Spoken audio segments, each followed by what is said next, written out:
चिड़ियों की कहानी। जंगल में बरगद के ऊंचे पेड़ पर एक चिड़िया घोंसला बनाकर अपने दो बच्चों के साथ रहती थी।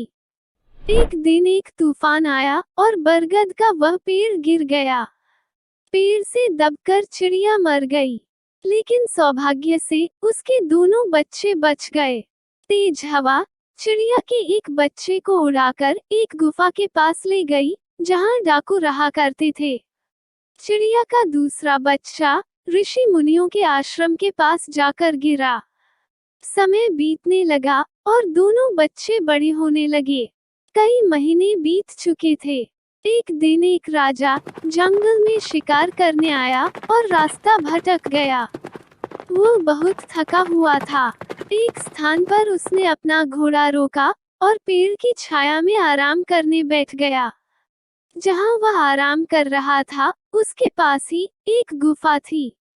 राजा ने आंख बंद ही की थी कि जिस पेड़ के नीचे वह आराम कर रहा था, उस पर बैठी चिड़िया बोल पड़ी, जल्दी आओ, जल्दी आओ, इस आदमी के पास ढेर सारे आभूषण हैं।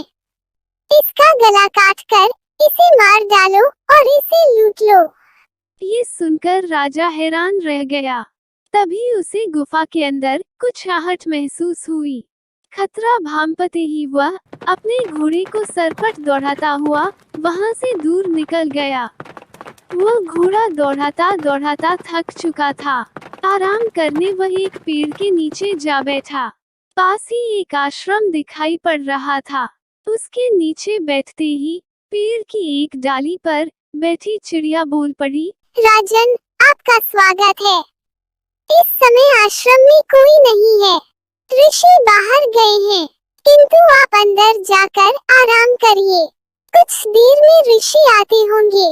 राजा ने सिर उठाकर चिड़िया को देखा। वह हूबहू पहले वाली चिड़िया की तरह ही दिख रही थी। चिड़िया की बात मानकर राजा आश्रम के अंदर चला गया। कुछ देर में ऋषि आश्रम लौट आए। राजा ने उन्हें प्रणाम किया। ऋषि ने राजा के लिए भोजन पानी का प्रबंध किया। भोजन के बाद कुछ देर आराम कर राजा जाने को हुआ तो उसके मन में कौंध रहा प्रश्न उसने ऋषि से पूछ लिया, गुरुवर, आपके आश्रम के सामने स्थित पेड़ पर जैसी चिड़िया है, हूबहू वैसी ही चिड़िया मैंने कुछ दूरी पर स्थित एक गुफा के पास के पेड़ पर देखी, लेकिन दोनों की बोली में बहुत अंतर था। मैं हैरान हूँ कि एक जैसी चिड़िया होने के बाद भी दोनों में इतना अंतर। ऋषि बोले, राजन, वे दोनों एक ही चिड़िया से जन्मे थे और तूफान में बिछड़ गए थे।